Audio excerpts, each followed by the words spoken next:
Continuando con el ciclo ventilatorio mecánico, en la siguiente lámina vamos a analizar el componente número 2 y es el componente de fase inspiratoria.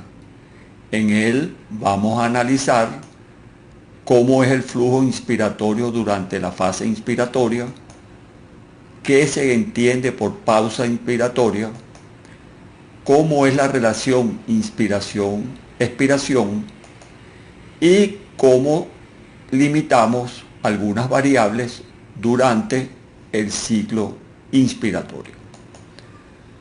En esta lámina vemos los diferentes tipos de flujo inspiratorio. Tenemos el flujo rectangular, el sinusoidal, el acelerado y el desacelerado. Estos son los 4 tipos de flujos que se usan en los ventiladores mecánicos y de los cuales los que se usan con mayor frecuencia es el flujo rectangular o flujo continuo y el flujo desacelerado. Viendo el flujo rectangular nos damos cuenta que es un flujo que tiene un inicio muy rápido y durante todo su trayecto mantiene la misma velocidad de flujo hasta que termina la fase inspiratoria. El flujo desacelerado empieza de una manera rápida durante la inspiración y a medida que transcurre la inspiración, él va a sufrir un proceso de desaceleración hasta el final de la fase inspiratoria. En la siguiente lámina vamos a ver un ejemplo de flujo desacelerado. Es importante señalar la importancia que tiene el conocimiento en ventilación mecánica de estos 3 tipos de curvas que generalmente se nos presentan en los ventiladores modernos que tienen una pantalla en la cual podemos ver estas 3 curvas de manera continua.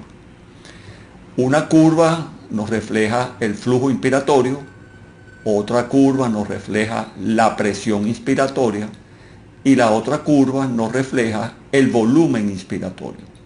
Como vemos en la lámina, cuando analizamos el control de flujo, vemos que es un flujo desacelerado, empieza de una manera rápida y a medida que transcurre la inspiración, él se va desacelerando. Cuando vemos la curva de presión, vemos que ante cada impulso inspiratorio del ventilador tenemos un esfuerzo previo del paciente. En este caso, el disparo inspiratorio lo va a dar el esfuerzo inspiratorio del paciente. Por lo tanto, en esta gráfica vemos que la inspiración es iniciada por el paciente y posteriormente el ventilador le da el resto de la inspiración. Es importante conocer estos 3 tipos de curvas porque son las que se nos van a reflejar de manera rutinaria en la pantalla de los ventiladores modernos. En la siguiente diapositiva vamos a ver la curva generada por un flujo cuadrado y un flujo desacelerado. El flujo cuadrado o flujo continuo nos va a generar una curva de estas características, de un ascenso progresivo hasta el fin de la inspiración, y el flujo desacelerado nos va a dar una curva de inicio más rápido, pero que su característica fundamental es la presencia de una meseta en el transcurso de ella hasta el final de la inspiración. En esta lámina vamos a hablar del concepto de pausa inspiratoria. Para entender el concepto de pausa inspiratoria, veremos que durante la inspiración el ventilador suministra progresivamente el volumen corriente programado en el mismo y al final de la inspiración el ventilador debe haber suministrado a nuestro enfermo el volumen corriente programado. Una vez terminada la fase inspiratoria de entrega del volumen completamente al paciente, nosotros podemos, haciendo una maniobra de retardo inspiratorio, mantener el paciente en inspiración, pero sin el suministro de más volumen inspiratorio. Esta fase en la cual el paciente recibió completamente su volumen corriente, pero la expiración no la realizamos en ese momento, sino hacemos un retardo inspiratorio, es lo que llamamos pausa inspiratoria. Y es importante porque de esta caída de presión y meseta, nosotros vamos a obtener una serie de valores que nos van a permitir a nosotros medir la distensibilidad de las vías aéreas y la distensibilidad del parénquima pulmonar. Posterior a esta pausa de inspiración, nosotros permitimos que el paciente realice la fase expiratoria. En la siguiente lámina lo vemos con más detalles. La inspiración se inicia con una presión basal de 0. A medida que el ventilador va suministrando el volumen corriente al paciente, llegamos a la entrega total al final de la inspiración. Esto nos genera una presión pico inspiratoria, que en este caso sería 30. Como nosotros en este momento no permitimos la fase expiratoria, el paciente hace una caída de presión dentro del sistema respiratorio. Esta caída de presión y prolongación de la fase inspiratoria hace que la presión disminuya. En este momento nosotros estamos midiendo la presión meseta. En este caso la presión meseta sería de 25. Posteriormente nosotros permitimos que ocurra la fase expiratoria para llegar al final de la fase expiratoria a una presión de 0. A través de este análisis de esta curva de presión, nosotros podemos obtener una serie de valores que se calculan en base a las mediciones hechas en el desarrollo de esta curva, que nos permiten obtener valores como el compliance total estático, la compliance dinámica y la resistencia de la vía aérea.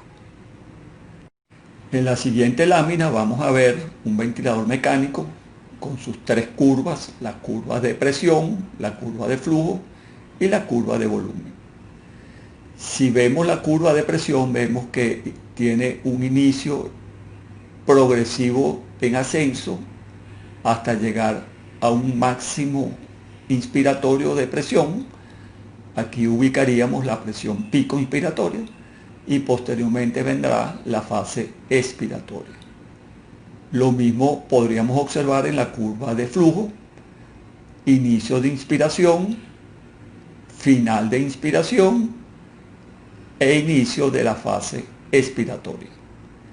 Lo mismo se podría observar en la curva de volumen. Durante la inspiración vemos el suministro del volumen corriente, final de inspiración y posterior salida del volumen corriente, o sea, fase expiratoria. Si ponemos a funcionar el equipo, vemos cómo esto se traduce en la ventilación del paciente: fase inspiratoria, fase expiratoria, fase inspiratoria, fase expiratoria. En este caso la presión final es la presión pico. Si nosotros queremos colocar una presión meseta, tenemos que colocar, en este caso a través del botón que trae este equipo, un tiempo de pausa inspiratoria, el cual una vez colocado nos va a permitir observar el patrón de la presión meseta, al final de la cual viene la fase expiratoria. Si vemos la curva de flujo, vemos que durante la pausa inspiratoria no hay ninguna entrada de flujo adicional a los pulmones.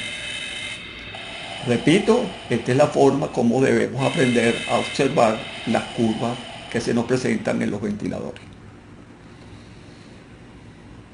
En la siguiente lámina vamos a hablar de la relación inspiración-expiración. Para nosotros poder hacer ese tipo de relación, tenemos que entender que el tiempo respiratorio total viene dado por una división entre 60 segundos que tiene un minuto y la frecuencia respiratoria que tenemos asignada a nuestro paciente. Dividiendo 60 segundos entre la frecuencia respiratoria nos da el tiempo respiratorio total. Ese tiempo respiratorio total nosotros lo tenemos que dividir entre inspiración y expiración. Y a su vez, la inspiración la debemos dividir en sus dos componentes, que son la inspiración propiamente dicha, que es cuando se le suministra el volumen corriente al paciente, y la pausa inspiratoria, que es la prolongación de la fase inspiratoria, pero sin ningún aporte adicional de volumen al paciente. Posteriormente tenemos la fase expiratoria. Entonces, en resumen, cuando nosotros vamos a colocar un ventilador, tenemos que tener en cuenta estos cálculos que vemos en la lámina. Saber cuánto es la frecuencia respiratoria que le vamos a poner al enfermo. Eso nos da el tiempo respiratorio total, y ese tiempo respiratorio total lo tenemos que dividir entre inspiración y expiración, y la inspiración en sus dos componentes, el componente inspiratorio propiamente dicho y la pausa inspiratoria. Aquí en la lámina abajo vemos el componente de manera gráfica. Vemos el inicio de la inspiración, como se detalló en la lámina anterior, la posterior pausa inspiratoria, que forma parte de la inspiración, y posteriormente la fase expiratoria. Generalmente se dice en las reglas de inicio de la ventilación mecánica que la inspiración no debería ser mayor que la expiración. ¿Por qué? Porque acuérdense que el proceso expiratorio es muy importante en la ventilación mecánica, ya que este se produce por la elasticidad de la caja torácica y de los pulmones del paciente, y que el ventilador en esta fase no tiene prácticamente intervención. Y recordamos que es durante la fase expiratoria cuando se realiza el mayor retorno venoso al corazón del paciente. En la siguiente lámina vamos a repetir algunos conceptos ya vistos. Vemos cómo se calcula el tiempo respiratorio total y cómo hay que hacer la división. Y abajo tenemos un ejemplo práctico. Tenemos un paciente al cual colocamos una frecuencia respiratoria de 12. Si dividimos un minuto, que son 60 segundos, entre la frecuencia respiratoria de 12, tenemos un tiempo respiratorio total de 5 segundos. Como dijimos, lo ideal es que la inspiración no sea mayor que la expiración. En este caso nosotros podemos repartir este tiempo respiratorio total de 5 segundos en 2 segundos inspiratorios y 3 segundos expiratorios. Y del tiempo inspiratorio de 2 segundos podríamos tomar 0,5 segundos para la pausa inspiratoria. En este caso, de hacerlo así, nosotros veríamos que en este caso de aplicación de 0,5 segundos de pausa inspiratoria, el valor inspiratorio sería de 1,5 y el de la pausa 0,5, para que al sumar los dos me dé 2 segundos inspiratorios. Y posteriormente la expiración tendría 3 segundos de duración. En esta lámina vamos a ver cómo se calcula la relación inspiración-expiración. La relación inspiración-expiración se calcula dividiendo el tiempo expiratorio entre el tiempo inspiratorio. Eso nos da la relación entre cuánto dura la inspiración en relación a cuánto dura la expiración. Por ejemplo, si nosotros tenemos una frecuencia respiratoria de 12 respiraciones por minuto, el tiempo respiratorio total es 60 entre 12 me da 5. Si el tiempo inspiratorio es de 2 segundos, tendremos que el tiempo expiratorio será 5 segundos del tiempo respiratorio total menos 2 segundos de tiempo inspiratorio, nos dice que el tiempo expiratorio es de 3 segundos. Ya teniendo el tiempo expiratorio, nosotros dividimos el tiempo expiratorio de 3 entre el tiempo inspiratorio de 2 y esto nos da 1,5. Entonces cuando vamos a colocar la relación, siempre la relación inspiración-expiración, el primer componente es un 1 y va relacionada a este 1 inicial. En este caso la relación sería 1 a 1,5. En este caso, como vemos, la inspiración es menor que la expiración. En esta lámina vamos a ver cómo colocar la relación inspiración-expiración en la mayoría de los equipos de ventilación mecánica. Generalmente ellos traen un control a través del cual nosotros podemos colocar dicha relación. Como vemos en la lámina, en este caso sería una relación de 1 a 2, la cual nos indicaría que por una parte de tiempo inspiratorio vamos a tener 2 partes de tiempo expiratorio. Y como quedamos en las láminas anteriores, esta relación nunca debe ser mayor la inspiración que la expiración. Por ejemplo, si yo pongo aquí una relación de 1 a 0,9, no podría ser porque 1 es mayor que 0,9. Lo máximo que se permite de relación inspiración-expiración es la relación 1 a 1. Repito, la parte expiratoria es muy importante porque la parte expiratoria depende de la elasticidad del tórax y de los pulmones del paciente, y durante esa fase es cuando se realiza el retorno venoso al corazón. Ahora vamos a estudiar las variables inspiratorias que podemos limitar. Lo importante es el concepto que los valores de estas variables no pueden ser excedidas en ningún momento durante la inspiración del paciente.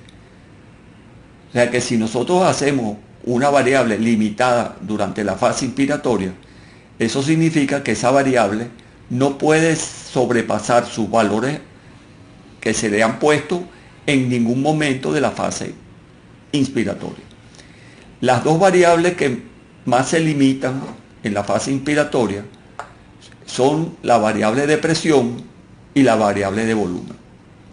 En el caso de presión como variable limitada, el límite superior de la presión no puede ser superado en ningún momento de la inspiración. Como ejemplo de este límite de presión como variable de la fase inspiratoria, tenemos el usado en la ventilación con control de presión o la ventilación con soporte de presión. Ahora bien, cuando tenemos el volumen como variable limitada, tenemos que el volumen colocado no puede ser superado en ningún momento de la fase inspiratoria. Como ejemplo tenemos la ventilación controlada por volumen. En esta lámina estamos observando el panel de un ventilador mecánico en el cual nosotros tenemos las dos opciones de limitar la presión durante la fase inspiratoria o de limitar el volumen durante la fase inspiratoria. Para eso tenemos una serie de controles que nos van a permitir a nosotros, en el caso de limitado por presión, suministrar la presión máxima que nosotros vamos a obtener durante la fase inspiratoria, y cuando tenemos el ventilador limitado por volumen en la fase inspiratoria, tenemos un control que nos permite a nosotros suministrar ese volumen durante la inspiración. En la siguiente lámina vamos a observar en gráfica cómo es el comportamiento de la ventilación cuando la limitamos por presión y cuando la limitamos por volumen. Como vemos en la lámina de limitada por presión, vemos que colocamos el límite de presión que no podemos sobrepasar durante la fase inspiratoria, en este caso 20, y la forma de nosotros terminar la fase inspiratoria en este caso es colocando cuánto tiempo quiero yo que me dure la inspiración. En este caso 0,6 segundos. Entonces yo coloco en mi ventilador el límite de presión inspiratorio y el tiempo que va a durar la fase inspiratoria. El resto de los controles, tenemos la frecuencia respiratoria, tenemos el PIP que recibe el paciente, el disparador de inicio de inspiración, o sea, el trigger inspiratorio, y la fracción inspirada de oxígeno. Una vez que se alcanza la fase inspiratoria, el paciente sigue con la misma presión durante la fase inspiratoria, no puede sobrepasar este límite porque está limitada a ese nivel, y la fase expiratoria vendrá una vez que el paciente alcance el tiempo inspiratorio fijado. En este caso, el paciente alcanzó los 0,6 segundos programados para la fase inspiratoria y viene luego la fase expiratoria del paciente. En el caso de la inspiración limitada por volumen, nosotros colocamos el volumen que queremos darle al paciente y ese volumen en ningún momento puede ser superado durante la fase inspiratoria. Una vez alcanzado el volumen prefijado y no concluir la inspiración, esta seguirá su curso hasta que por un mecanismo de tiempo se logre pasar al paciente a la fase expiratoria. Como vemos, en el caso del ventilador limitado por volumen, el volumen prefijado no puede ser sobrepasado en ningún momento del ciclo inspiratorio, y cuando colocamos la inspiración limitada por presión, el límite de presión prefijado no puede ser sobrepasado durante ningún momento de la fase inspiratoria. Generalmente los mecanismos que se utilizan en ambos casos para pasar de inspiración a expiración es un mecanismo de tiempo. En resumen, en la siguiente lámina vamos a ver las diferencias entre el control de presión y el control de volumen. En el control de presión, el nivel de presión de la vía aérea está garantizado, mas no el volumen corriente. El volumen corriente va a depender de cambios en la mecánica pulmonar. Si en la mecánica pulmonar el paciente disminuye y mejora el compliance pulmonar, probablemente el nivel de presión le suministre un mayor volumen corriente. Si por el contrario la distensibilidad pulmonar disminuye, esa misma presión le suministrará menos volumen al paciente. En el control de volumen, el volumen corriente sí está garantizado, aún en el caso de que la presión en la vía aérea hiciera fluctuaciones. Pero el problema de este control de volumen es que la presión necesaria para suministrarlo puede llevar a que se generen presiones muy elevadas las que se podrían considerar inaceptables en el paciente. Por lo tanto, como vemos, cada uno tiene sus ventajas y sus desventajas. Terminamos esta presentación recordándoles que deben de revisarla de manera detallada porque estas son las partes del ciclo ventilatorio que son fundamentales para el manejo de los equipos de ventilación mecánica.